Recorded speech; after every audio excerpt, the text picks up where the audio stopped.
Hi, I'm Coach Corey Wayne, and this is my video coaching newsletter. And the topic of today's newsletter is going to be how much should your girlfriend pay if you live together? So, this particular email is from a guy. He's Persian. His girlfriend is also Persian. Obviously, they're both from Iran. He, I think, was born in the UK and then eventually moved to the United States. She was born in Iran and has since moved here. And so they've been together almost 2 years. They live in California. And what he says is that it takes about $250,000 a year, $250,000 a year to live comfortably in California because everything's expensive there. And so this particular girl, she's old-fashioned and she thinks the man should pay for everything. So I don't know that he's living with her, or maybe they're talking about moving in. But she's pretty adamant that, because they're both 39 years old, she's adamant that the guy should pay for everything. But I don't know how much she makes. And so his attitude is like, it should be 50-50.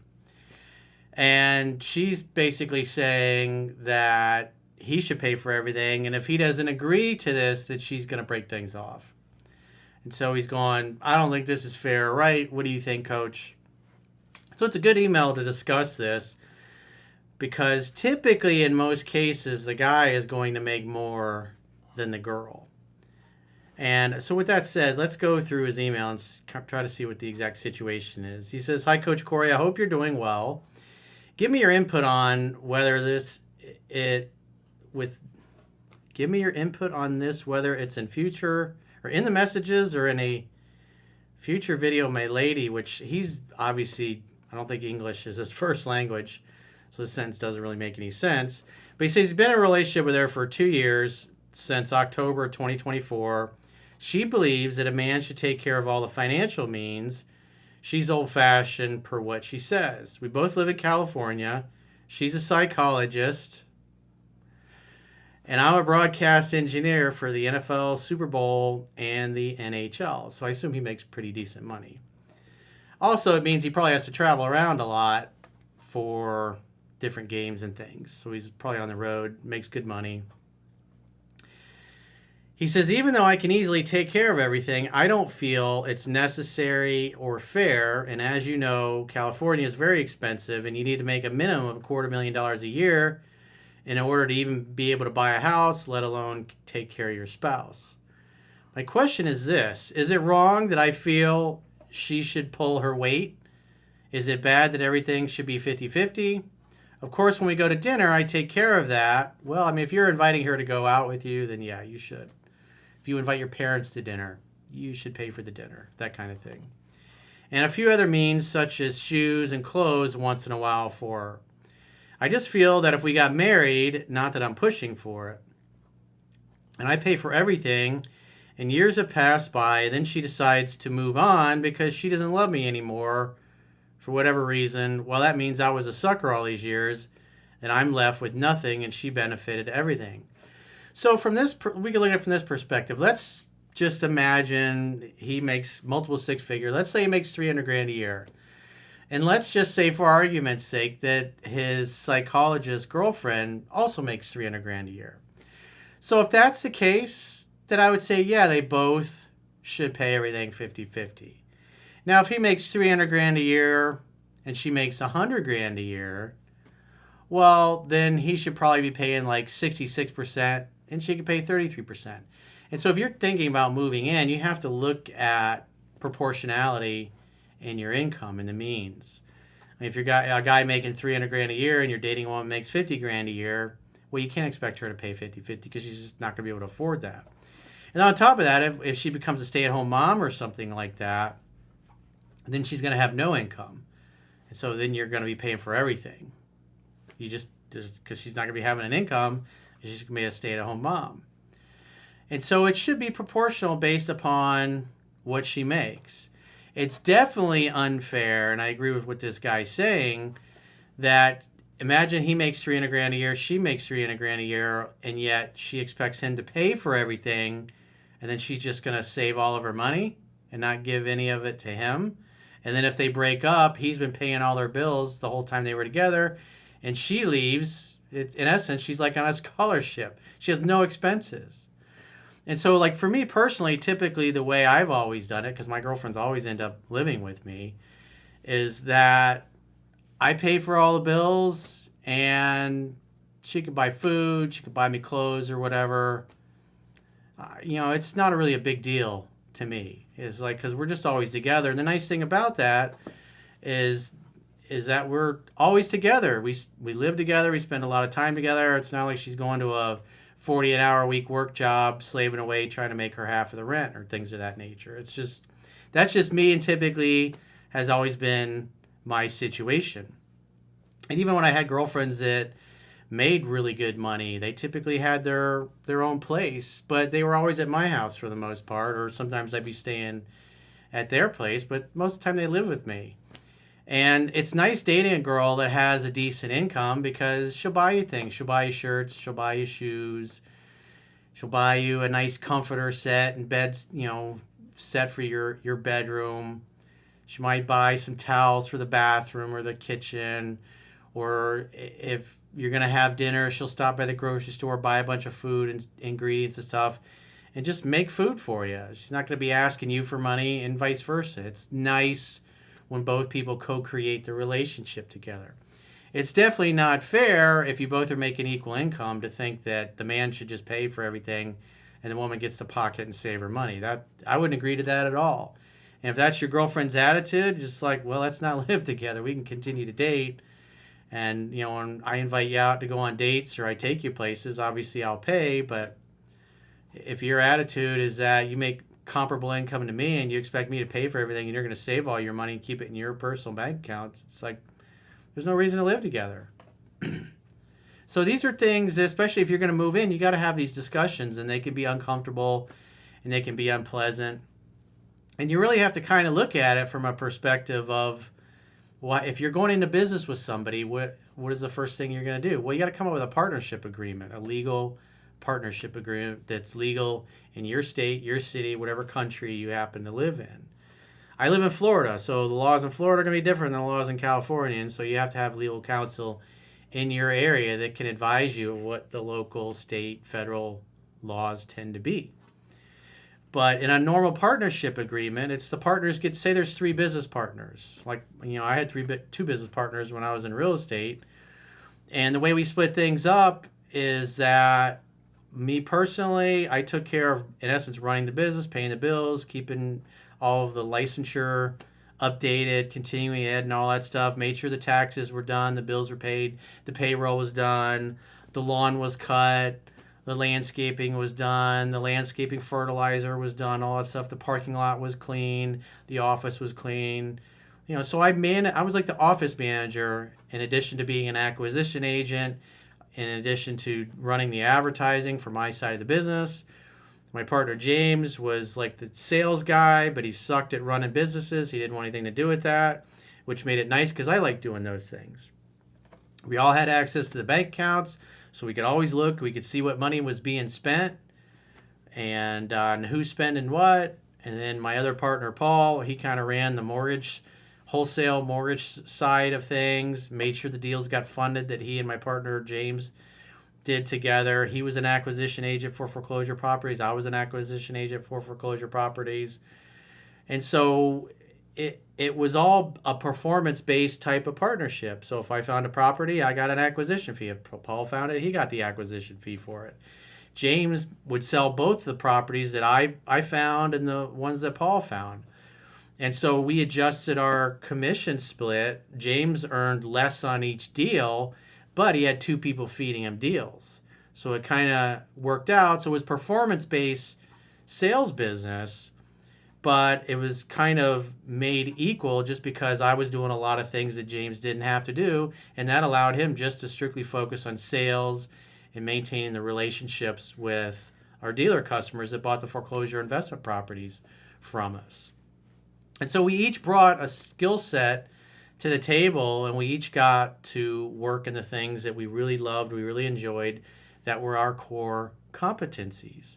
But it was a performance-based business, and so therefore if you didn't work, you didn't get paid, in essence. And so we agreed to all these things up front and how we were going to split things up. We also agreed in how much money we were going to contribute to the company like every time we had a closing, there was a certain fee that we paid to the company to pay for overhead, to pay for rent, to pay for the copy machine, the faxes, the internet, computers, tech support, MLS fees, services, occupational licenses, all those kinds of things that you got to pay. And then the rest was split up based on a commission split. And if we would have never been able to agree to those things, we would have never gone into business together. And so if you're going to live together, you got to sit down and you got to agree who's going to pay for what and how things are going to be split up. And if you can't come to a meeting of the minds, a win-win deal for both of you, then you shouldn't live together. And like I was saying earlier, it's definitely not fair if you're both making the same amount of money that the guy pays everything and the girl gets to save all her cash. But like I said, more than likely, I assume he probably makes more than she does. And so you just have to adjust the percentages. I mean, it's pretty simple. You take all of the income, you divide it, add it together, and then you divide it by what percentage or what she put in, and that gives you a percentage. So if she makes 30% of the total income for the two of you, well, she pays 30% of the bills. If it's 20%, then she pays 20% of the bills, and you agree to those things up front. Then you also have to figure out how much, because you guys aren't getting married, but you both want to be able to save money and put money into contribute to your retirement accounts and things of that nature. And obviously, if you involve the state and you get married, then everything gets commingled. And I'm not a fan of that, just because the laws are just simply, for the most part, most of the states are just unfair. They're not fair to the guy. And so it's best just to have a civil type marriage and have kind of like a partnership agreement for any assets or things that you buy together, whether it's cars or houses or businesses or investment property or rentals or whatever it happens to be. That's the best way to split things up. And if your girl is just unreasonable and she just still wants you to pay everything and doesn't want to contribute nothing, then I certainly would not move in with her, because that's not fair. So back to our emailer here.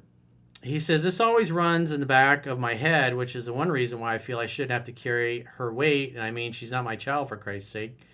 To give you a little background of her, she's Persian and I'm Persian as well, but I was raised in America since I was born in London, but she was born in Tehran, Iran. And I know for a fact culturally they feel that what defines a man is when his pocket is deep. Well, because for the most part in that part of the world, the women kind of stay at home and the men are the ones that are the breadwinners. So yeah, the man's going to pay for everything. But this is the United States, and you live in California, where everybody is equitable. And it's equal. That's the way communism is. And so everybody's got to pay their fair share. So he says he completely disagrees with this, and he thinks it's BS, quite frankly. She absolutely loves me, and she makes me happy. But again, I don't think it's necessary for me to run the whole entire show. It's not fair. I think it's ridiculous that a man is defined by how deep his pocket is, and that's bullshit. Well, at the end of the day, this is a negotiation. All of life is a negotiation. And even in this case, if you're going to collectively move in, then you got to figure out who's going to pay what the percentages should be. And so simple math is you take your income, you take her income, you add it together, that gives you a figure. And then you divide that figure into how much she makes. That'll give you a percentage. And then the percentage of the income that she makes is 30%. Well, whatever the bill is, if you pay $3,000 in rent, she pays 30% of that. That's $900 for the rent. And then the same thing for the electric, utilities, housekeeping, cable bill, internet bill. You join a country club, like whatever it happens to be, she's going to pay whatever her percentage is, and that's the right way to do it. And that's the fair way to do it. And if she's not willing to be fair, then, it's absurd, especially if she makes comparable to what you make, that she gets to keep all her money and you got to pay for everything. I just wouldn't move in with her in that case. She could stay over and spend the night, but that's it.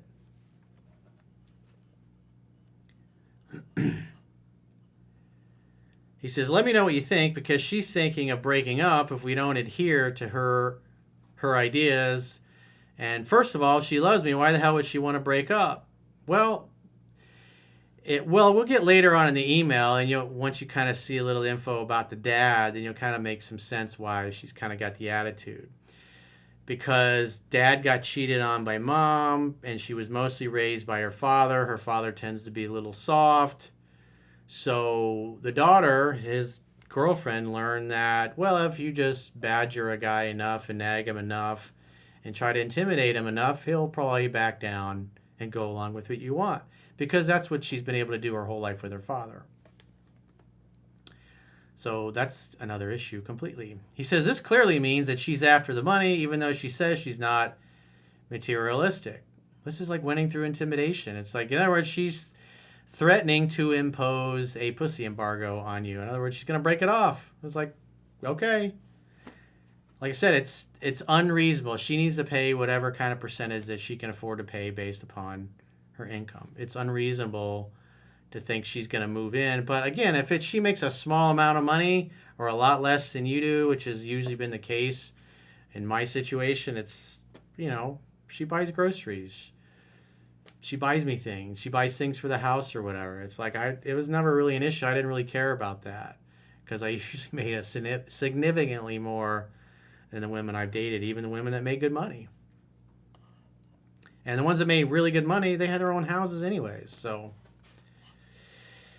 he says, FYI, I've read your book 5 times so far, and I have 10 times left. And also, here's a little bit more background on her. She's been married once and divorced. And through my means of knowing people, I pulled her divorce records and found the ex-husband's phone number and called him and spoke to him. And he said she's a good woman. When I asked him, why did you divorce her? He replied saying they just weren't compatible. Her father is a wimpy, nerdy guy, nice guy.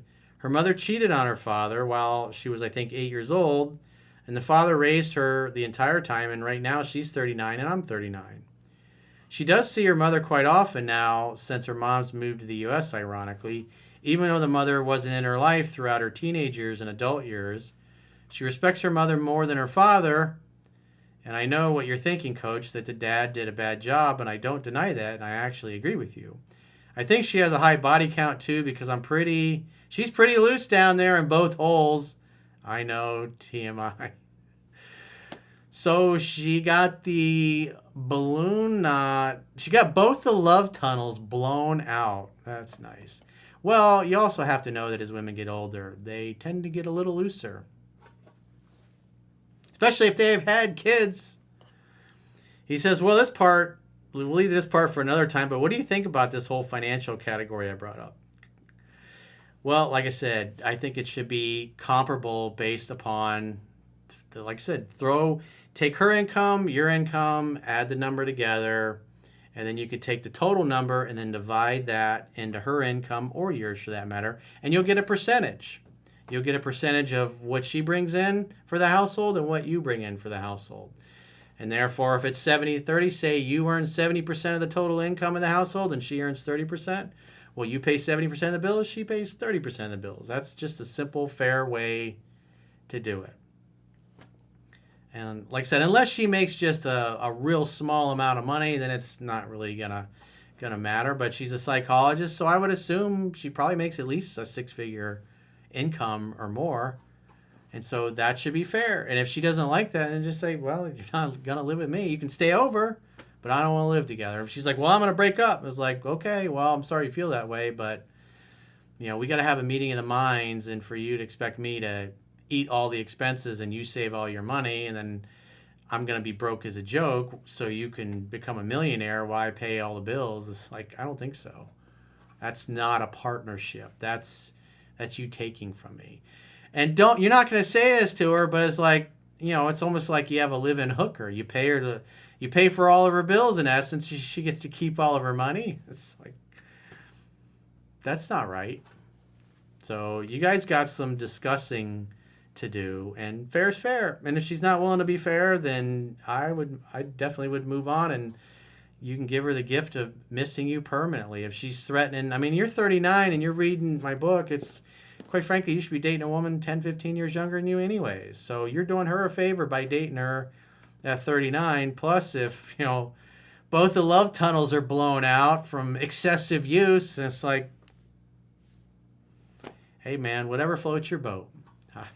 I don't judge.